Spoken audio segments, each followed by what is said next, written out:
বুখারীর বর্ণনা, বনি ইসরাইলের একজন বড় আবিদ ছিল, নাম জুরাইজ। কি নাম? জুরাইজ অনেক বড় আল্লাহর ওলি, পাহাড়ের উপরে তার বাড়ি।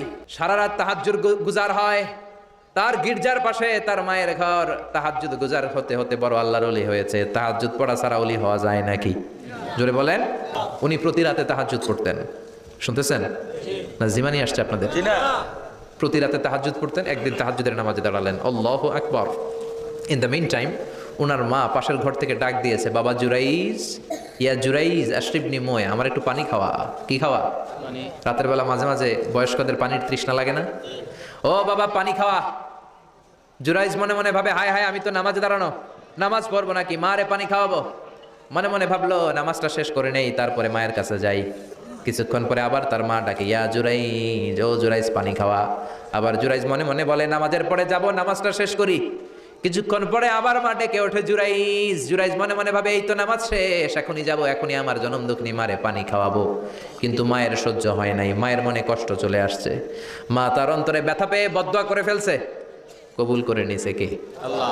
আপনার আল্লাহর ওলি না মুফাসসিরে কোরআন না হাফেজে কোরআন, ইট ডাজন্ট ম্যাটার, এটা কোনো বড় বিষয় না। মা হাত তুলে কিছু কইলেই কবুল।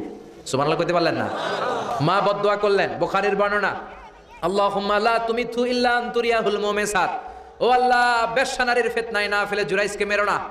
কবুল করলো কে? আল্লাহ। 3 দিন পর এক বেশ্যা নারী এসে হাজির। দরজায় নক করতে শুরু করেছে। জুরাইজ দরজা খুললো। খোলার পরে বেশ্যা নারী বলে, দেখো আমি কত সুন্দরী, অনন্যা, সুস্নিগ্ধা, প্রিয়ংবদা, সুহাসিনী, সুকেশিনী, অসূর্যম পোষ্যা, কাক পক্ষী টের পাবে না, পৃথিবীর কেউ দেখবে না, চলো আমরা অপকর্মে লিপ্ত হই। জুরাইজ বলে, মাআদাল্লাহ, আমি আল্লাহরে ভয় পাই, আমার এইখান থেকে দূর হয়ে যাও। জুরাইজের কাছে সুবিধা করতে পারে নাই। না পেরে বেশ্যা পাহাড় থেকে নেমে এসে দেখে এক রাখাল সারাদিন ছাগল চড়ানোর পর ক্লান্ত শ্রান্ত হয়ে ঘুমাইতেছে। রাখাল রে উঠায় বলে, দেখো আমি সুন্দরী, রাখালকে পাইছি তোরে। রাখাল রাজি হয়ে গেছে। বেশ্যার রাখাল মিলে জিনা ব্যভিচার করেছে, অপকর্মে লিপ্ত হয়েছে, অবৈধ শারীরিক সম্পর্কে জড়িত হয়েছে। তাদের এই অবৈধ সম্পর্কের ফলে বেশ্যার পেটের ভেতরে বাচ্চা দিয়ে দিছে কে? দিন যায়, মাস আসে, মাস গড়িয়ে মাস আসে, বছর আসে, 3 মাস পরে বেশ্যার পেটটারে এত উঁচা কইরা দিছে কে? এলাকার লোকেরা ধরছে, কিরে তোর তো বিয়ে হয় নাই, বাচ্চা পাইলি কই? প্রশ্ন আছে না নাই? বাচ্চা পেলি কোথায়? তোর স্বামী নাই, তোর বিয়ে হয় নাই, তোরে তো আমরা চিনি এলাকার মেয়ে, বাবু পেলি কই? তোর পেট বড় হইলো কেন? বেশ্যা বলে, ওই যে আল্লাহর ওলি জুরাইজ আমার সাথে অপকর্ম করেছে, আমার পেটের বাচ্চার বাবা হলো আল্লাহর ওলি জুরাইজ। কথাটা কি সত্য না অসত্য? কত পার্সেন্ট মিথ্যা? 100% মিথ্যা। সবাই কয়, কিরে জুরাইজ, এতদিন ভাবতাম তুই আল্লাহর ওলি, এখন দিই ভণ্ড। উপর দিয়ে ফিটফাট, ভিতর দিয়ে সদরঘাট, তোর সদরঘাট আজকে খুলতেছি।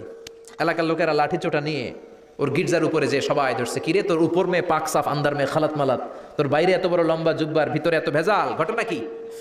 এত ঝামেলা কেন তোর ভিতরে? সবাই মিলে গির্জা ভেঙে জুরাইজকে রশি দিয়ে বেঁধে জামিনে নিয়ে আসছে। জুরাইজ কয়, আমার অপরাধ কি? অপরাধটা বলো। সবাই বলে, তুই অপকর্ম করেছিস এই বেশ্যার সাথে।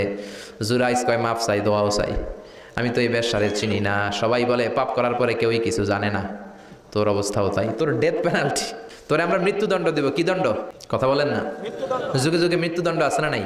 জুরাইজ বলে, আল্লাহ কি বিপদে পড়লাম, জীবনে কোনো পাপ করি নাই, কোন পাপের শাস্তি তুমি দাও? জুরাইজ বলে, ঠিক আছে, মৃত্যুদণ্ড দিও, মরণের আগে, মারার আগে 2 রাকাত নামাজ পড়ার সুযোগ দাও। জুরাইজ 2 রাকাত নামাজ পড়ে চোখের পানি ছেড়ে দিয়ে আল্লাহরে ডেকে বলে, মাবুদ রে, আমি বেশ্যার পেটের বাচ্চার একটা প্রশ্ন করব, তুমি যদি আল্লাহ এক হও, বেশ্যার পেটের বাচ্চার মুখের জবান খুলে দিবা।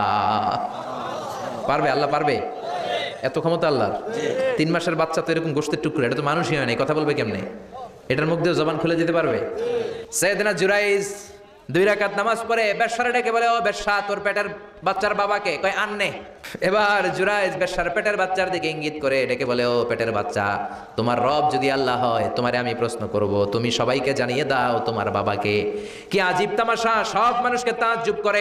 বেশ্যার পেটের ভেতর থেকে ছোট্ট বাচ্চা আওয়াজ করে বলল, আনতালাস্তা আবি, আপনি আমার বাবা নন। আবি যাকা রাইল গানাম, ওই যে সিপার মধ্যে দাঁড়ায় আছে রাখাল, ওই রাখাল হলো আমার বাবা। চিৎকার করে পড়েন আল্লাহু আকবার। এত বড় আল্লাহর ওলি, সেও মায়ের বদদোয়া থেকে রেহাই পায়।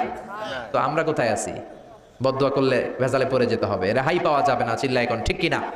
এজন্য খবরদার, এমন আচরণ করবো না যাতে বদদোয়া পাই। মা বাবার দোয়া নিব। কি নিব?